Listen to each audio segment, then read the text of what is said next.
হায়দ্রাবাদ থেকে পুরান ঢাকা থেকে? হ্যাঁ পুরান ঢাকা নাজিরাবাজার। কেমন লাগছে এত রাত্রে খেলা দেখতে আসলেন? অনেক ভালো, কারণ যে দল সাপোর্ট করি ওই দলের খেলা তো ভালো তো লাগবেই। আজকে কি জিততে পারবে আর্জেন্টিনা? ইনশাল্লাহ জিততে পারবে।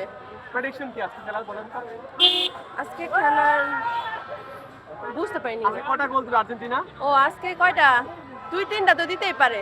মেসি কি পারবে হ্যাট্রিক করতে আজকে? ইনশাল্লাহ পারবে, ভালো খেলার উপরে। এখন ব্রাজিলের সমর্থক কিছু বলবে? তারা সবসময় বলে যে থ্রি পিস। 3 পিস বললে কি হইবো? আমরা তো 2টা খেলাতে 2-3বার 3 পিস দিয়েই দিছি। আর ওরা পারবে 7টা দিতে? ওরা তো কখনোই পারবে না 7টা দিতে। তো শুধু শুধু আমাদের নিয়ে টোল করে। মেসি তো এবার লাস্ট বিশ্বকাপ কি মনে হচ্ছে এটা কি নিতে পারবে?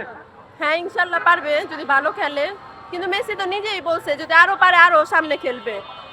আচ্ছা, আমরা ব্রাজিল সমর্থকদের কাছ থেকে কিন্তু একটা সমালোচনা শুনি যে মেসি আসলে ফিফা বা রেফারি যে থাকে প্ল্যান্টি দেয়, তো এই ব্যাপারে কি বলবেন? না এটা তো ভুল, রেফারি তো আর ওদের কিনা না। রেফারি হলো যখন যেটা এখন ফেলে দিলে বা পড়ে গেলে তো ওটা দিবই। এটা এখন মেসি যে পায় এমন তো না যে ব্রাজিলের মানুষরা যদি পায় তাহলে ওরা কি বাদ দিয়ে দিব? এখন মেসিরা যদি পায় এটা কি বাদ দিয়ে দিবে? আর আর ব্রাজিলের যারা পায় এরা কি বাদ দিয়ে দিব? এরাও তো শুট করবই। আপু, আজকে যারা ব্রাজিল সমর্থক যারা ছিলেন আজকে কিন্তু অনেকেই কিন্তু কেপ ভার্দে থেকে সমর্থন যোগাচ্ছে, তো সেক্ষেত্রে আপনি ব্রাজিল সমর্থক বা কেপ ভার্দে যারা সমর্থক আছে তাদের উদ্দেশ্যে কি বলতে চান? ওরা তো চাইতেছে আমাদের বিপরীতটা। ব্রাজিল তো চাইতেছে যেন আর্জেন্টিনা হেরে যাক, কিন্তু আর্জেন্টিনা তো হারবো না ইনশাল্লাহ। র্যাঙ্কিং এ ওরা 1 নাম্বার, ওরাই সবচেয়ে বড় দল। এর তো সব নিচেই, তো ইনশাল্লাহ পারবেই।